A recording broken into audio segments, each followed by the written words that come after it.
Good morning बच्चों। आपको कल पढ़ाया था मानवीय आवश्यकताएं और भगनासा। ये चैप्टर हमने शुरू किया था। आवश्यकताओं के बारे में बताया था कि आवश्यकताएं क्या होती हैं, यानी वो ज़रूरत जिसके प्रति हम संवेदनशील होते हैं वो हमारी आवश्यकता कहलाती है। अब आवश्यकताओं का मनुष्य पर क्या प्रभाव पड़ता है, यानी आवश्यकताओं को प्रभावित करने वाले कारक कौन कौन से हैं।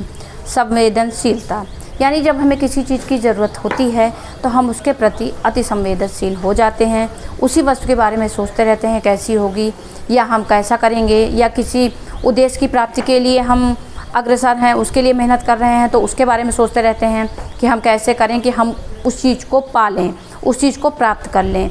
तो हम जिस भी चीज़ की हमें आवश्यकता होती है उसके प्रति हम संवेदनशील होते हैं। और अगला है प्रत्यक्षीकरण, यानी यदि बच्चों भूख लगी है तो बच्चा रोने लगता है। यदि आप उसे खिलौने दे रहे हैं तो उठा के फेंक देता है, क्योंकि उसे खिलौना नहीं चाहिए, उसे दूध चाहिए।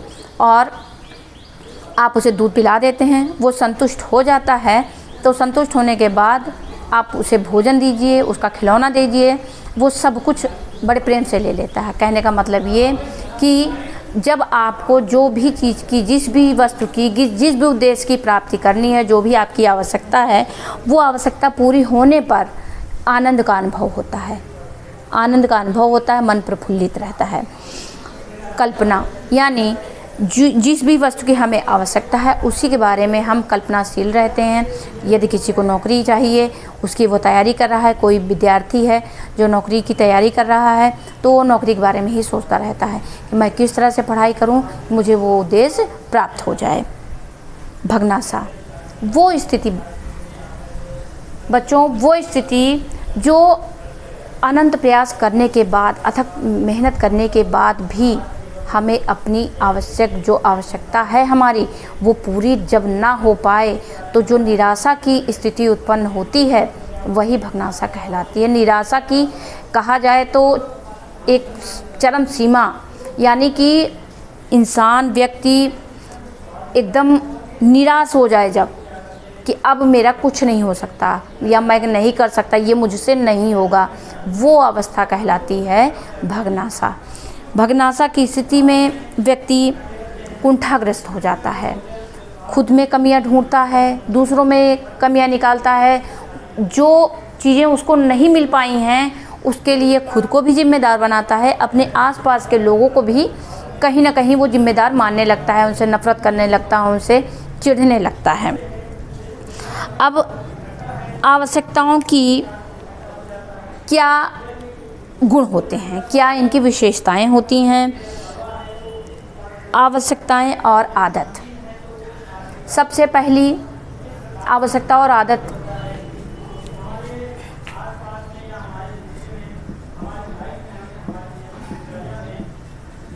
आवश्यकताओं के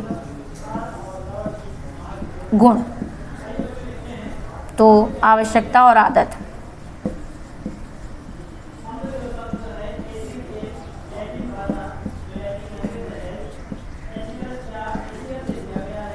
सबसे पहला पॉइंट है आवश्यकता और आदत। यदि आप सुबह न्यूज़पेपर पढ़ते हैं, समाचार पत्र पढ़ते हैं तो आपको धीरे धीरे क्या होगा, आपको उसकी आदत हो जाएगी। तो ये आवश्यकता अब हमारी आदत बन गई।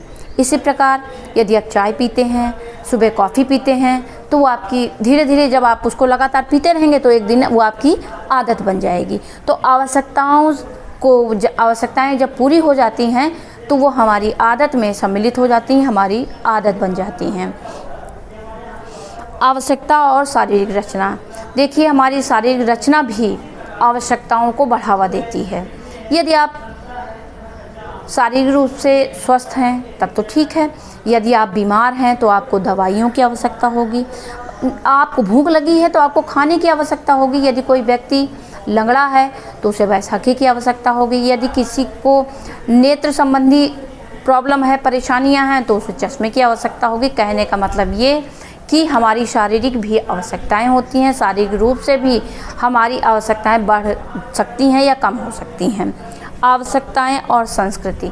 हमारे समाज में कई प्रकार के कार्यक्रम होते हैं, कई रीति रिवाज होते हैं, कई धार्मिक प्रोग्राम होते हैं जिनमें हमें अपनी अपनी सबकी अलग अलग आवश्यकता है। यानी कोई किसी फंक्शन पे बहुत विशेष कपड़े पहनना चाहता है, कोई विशेष प्रोग्राम वहाँ पर उपस्थित करना चाहता है, कोई उस प्रोग्राम में कुछ धन खर्च करना चाहता है। तो सबकी अपनी अपनी आवश्यकताएं होती हैं।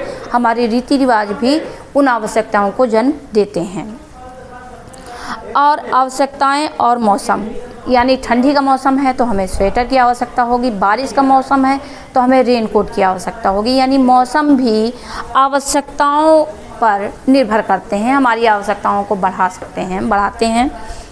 आवश्यकताओं को प्रभावित करने वाले कारक, सामाजिक कारक, आपको बताया कि विभिन्न प्रकार के रीति रिवाज, विभिन्न प्रकार के धार्मिक संस्कार, उनको पूरा करने में हमें धन, शारीरिक क्षमता का प्रदर्शन करना पड़ता है और वो भी हमारी आवश्यकताओं को प्रभावित करते हैं। प्रचलन और रीति रिवाज, यानी विभिन्न प्रकार के ऐसे त्यौहार होते हैं, ऐसे रीति रिवाज होते हैं जिनको अनेक प्रकार से, अनेक चीज़ों से हम पूरा करते हैं। कोई कुछ करना चाहता है, कोई किसी त्यौहार पे नए कपड़े पहनना चाहता है, कोई गाना गा के प्रदर्शन करना, यानी गाना गाना चाहते हैं तो आपको गाना आना चाहिए, वो आपकी आवश्यकता है। कपड़े पहनना चाहते हैं आप फैशन के हिसाब से, आधुनिक युग के हिसाब से कपड़े पहनना चाहते हैं तो आपको कपड़े की आवश्यकता है। आदतों की बाध्यता, यानी आपको चाय पीने की आवश्यकता है, आप बाध्य हैं तो आपको नेचुरल सी बात है कि आपको दूध की आवश्यकता होगी।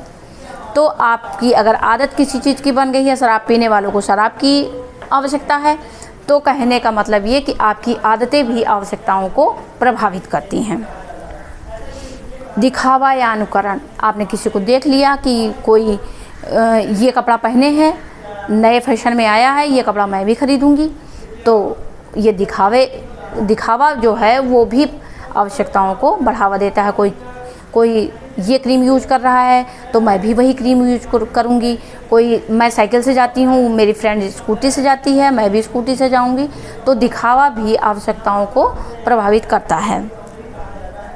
आर्थिक कारक, यानी आर्थिक कारक भी, यानी धन संबंधी चीज़ें भी हमारी आवश्यकताओं को प्रभावित करती हैं। आपकी आय जैसी होगी वैसा ही आप व्यय भी करेंगे। अब आपके पास पैसा ही नहीं है तो आप लाख दूसरों को देखिए, दूसरों को देखते रहिए, लेकिन आपके पास पैसा ही नहीं तो आप उसको पूरा कैसे करेंगे। यानी आर्थिक कारक आवश्यकताओं को प्रभावित करता है। भौगोलिक तथा क्षेत्रीय कारक, भौगोलिक तथा यानी हमारे यहाँ का मौसम जैसा होगा। आप जिस क्षेत्र में, आपके यहाँ गर्मी पड़ रही है, आप यहाँ पर सूती वस्त्र पहनकर काम चला रहे हैं, लेकिन आप यदि कहीं घूमने गए हैं जो पर्वतीय क्षेत्र है तो आपको ठंड लगेगी, तो आपको स्वेटर लेकर जाना पड़ेगा। तो कहने का मतलब ये कि हमारे यहाँ का भौगोलिक वातावरण भी हमारी आवश्यकताओं को प्रभावित करता है। शारीरिक रचना तथा स्वास्थ्य संबंधी कारक, यदि आप स्वस्थ हैं तो आपको चिकित्सा की आवश्यकता नहीं है, आपको डॉक्टर की आवश्यकता नहीं है, लेकिन जो रोगी व्यक्ति हैं उनको चिकित्सा की भी आवश्यकता होती है और दवाओं की भी ज़रूरत पड़ती है। तो हमारी शारीरिक रचना, हमारा जो शारीरिक स्वास्थ्य संबंधी कारक हैं वो भी आवश्यकताओं को प्रभावित करते हैं। आवश्यकताओं की पूर्ति में बाधा डालने वाले तत्व। बच्चों, आज आपको केवल आवश्यकताओं के बारे में ही बताऊंगी। कल आपको बताऊंगी कि आवश्यकताओं की पूर्ति में बाधा कौन कौन से तत्व डालते हैं।